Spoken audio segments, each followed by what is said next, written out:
time to share what's been going on.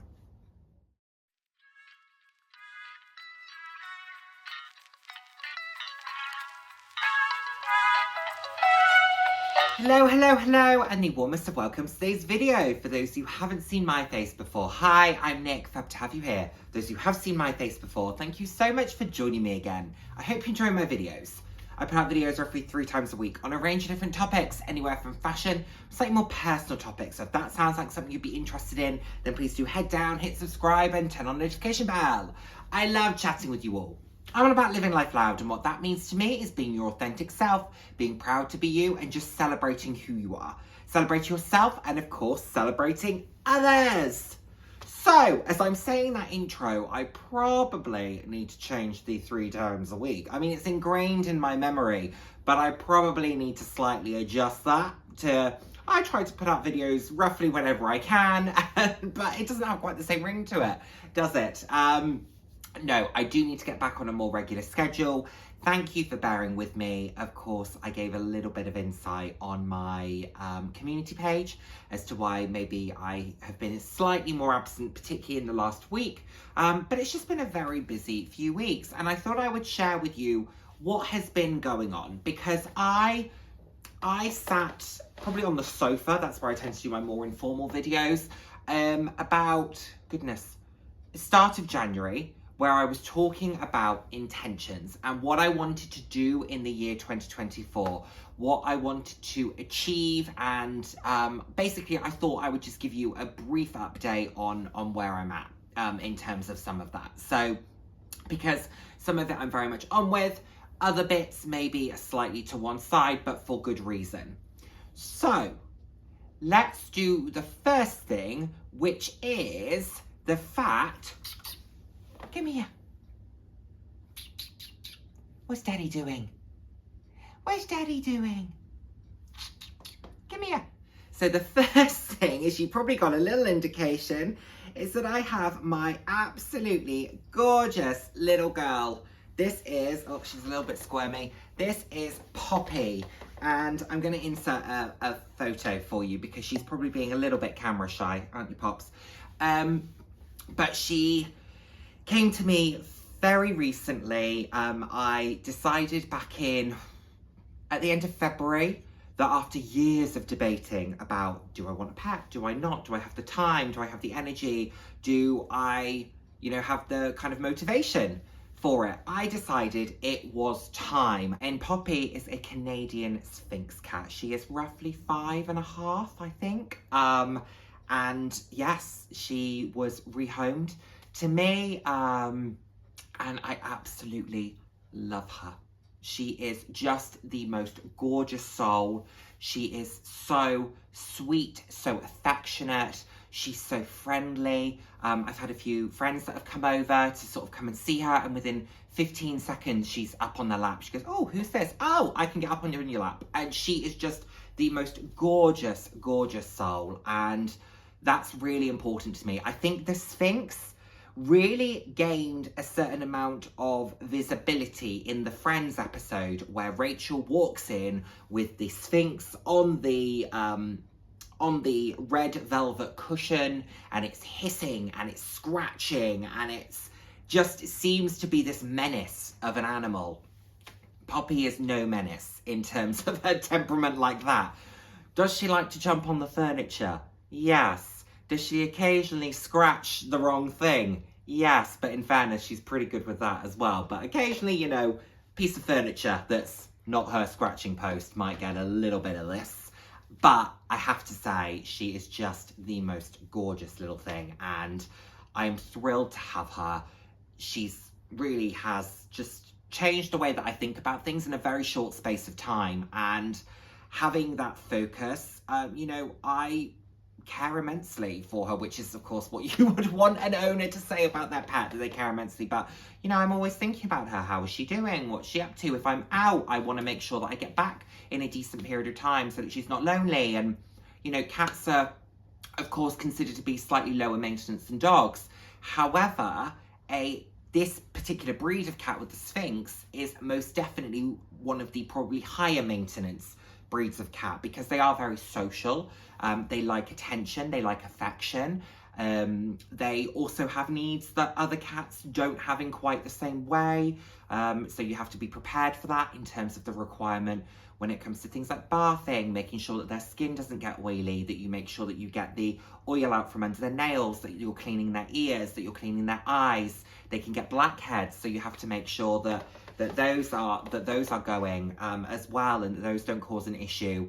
So, which I have to say, with all of that, she is absolutely phenomenal. Bath time, not an issue. She doesn't love it, but she, I think, understands that it's required. But of course, you know, they have a maintenance in the way that if you had a long-haired cat or a long-haired dog or another animal with long hair, you would sit there brushing them.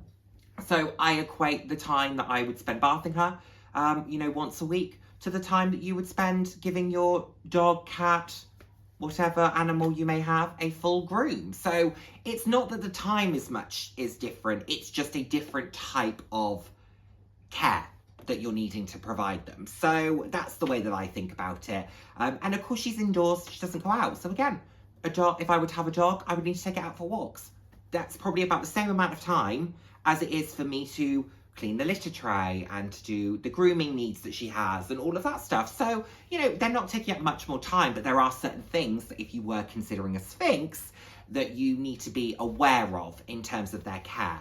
But there's a lot of content on that. There's a lot of videos on that. I'm certainly not professing to be an expert, you know, after only a little while of owning one, but I certainly did my research over the years, and particularly in the run-up to taking Poppy on, I wanted to make sure that I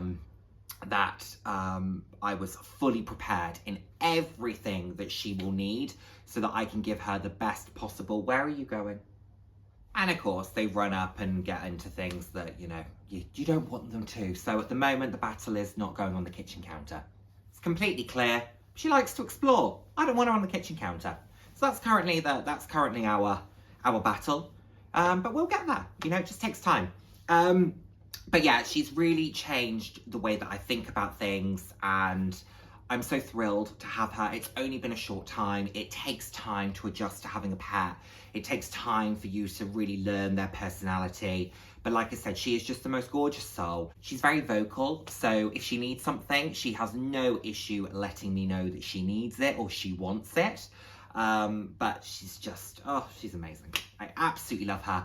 And the fact that I have been able to rehome her is really important to me. I wanted to take on an animal that had maybe come from a slightly more challenging circumstance where it just needed to find its forever home, and that was really important to me. And I received notification of her, travelled over 3 hours each way to go and get her, but hey, she's, you know, if I can be her forever home, and that's really what's most important to me. So yeah, so that's thing number one. And topic number two, something that I have frequently mentioned, is the fact that for many, many years, I have been on a journey with my mental health. And I think I might have mentioned how I wanted to get my physical health back to a place that I felt more comfortable, especially with all of the work that I've been doing on my mental health over the past, you know, many years, to be honest. So I had a really good push in 2021 where I was starting to feel really great again physically, and I'd been going to the gym and I was feeling really, really quite great again. And then I slowly let it slip, and it took a long time, but it slipped. And I'm at a place now where it needs to go back. I need to get that back. So I have invested in a trainer, and they are a virtual coach, a virtual PT, prepare virtual plans for me, 3 over the course of a week, and we have a weekly check-in where we'll discuss how did I find those sessions, what was I doing in terms of the weights and what do I want to achieve in the next sessions, when am I available to do them, because ultimately it needs to fit around your life.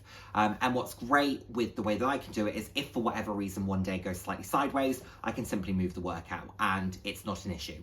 So I'm really committed to it. It's much more strength training. So I've never really done that before. I've always been a cardio person. You know, I've always thought, right, if I'm going to the gym, I'm going on the treadmill and that's going to be that. But now I'm really focusing on the strength training side of it. So I don't know how I'm going to feel at the end of it. I don't know how I'm going to look at the end of it, to be honest, but I'm going to trust the process. I'm still throwing a little bit, you know, of the treadmill in, 10 minutes sort of each time, going for my walks and doing all of those things, because actually I really enjoy walking and I find it a great way to clear my mind and to clear my soul, my energy, to think things through, to come up with solutions, to work the story through in my head, sometimes to minimize a problem. So the walks are really important for me for my mental health, but of course they have a physical benefit as well. But really this is about my physical being and trying to match the two. I feel like I've worked so hard to get my headspace to a place that I feel so confident and so comfortable, you know, still with work to do. But I believe that that will always be the case in my life. However, I am really committed to making sure that I physically feel as good as I do mentally. So those are the two main things that I thought it was worth updating you on, just because they've been monopolizing time and energy and really requiring my focus, and I think very worthwhile endeavors.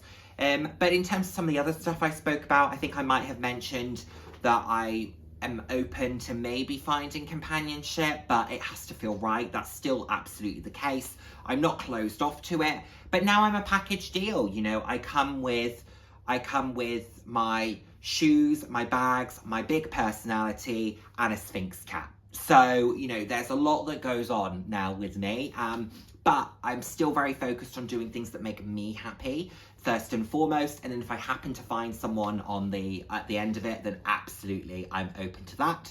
I also talked about potentially doing home renovations. That's still something that's on my mind. However, now with having Poppy, I was wanting to get her vibe really before I started changing things. If she was going to, you know, scratch the carpets and all of that kind of stuff, I'd rather she did them on the original carpets rather than fresh carpets. So now, you know, we'll give it a little while, maybe a few months, let things settle, and then figure out if that's something that I want to do or need to do, or, you know, everything's constantly changing and evolving, isn't it? So there's no point in making rash decisions. I've got time. I'm happy with the way that the space is. It was more around, I think maybe I could do a little tweak here and there that would just improve things. But also with the cost of stuff these days, wowza, you know, you just start to look at it and think, I'm not unhappy with the way that things look. So is it worth it? I don't know. Maybe I'll get to a point where I go, I can't bear this anymore and I need to rip up the carpets.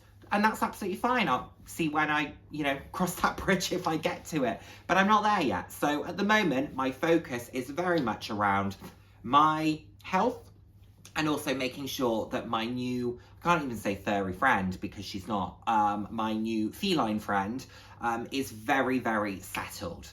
Also, just quickly, something that I always get asked, what do they feel like? I get asked every single time I tell someone I have a Sphinx, what does a Sphinx feel like? They feel like a chamois cloth. So if you've ever used a chamois cloth on your car, that's what they feel like. So if you've never felt what a chamois feels like, the next time you're in a hardware store or a, you know, auto store or something, ask if you can see a chamois cloth. And that is the texture of a Sphinx. It's not like human skin. They are soft. They're really comfortable. So yes, she's gorgeous. I absolutely love her. Take the fact that as a breed, they won't be for everybody. However, I love her intensely and can't wait to show you more of her. Anyway, there we have it, everyone. Thank you so much as always for watching. I look forward to seeing you in my next video. Take care, everyone. Bye now. Mwah.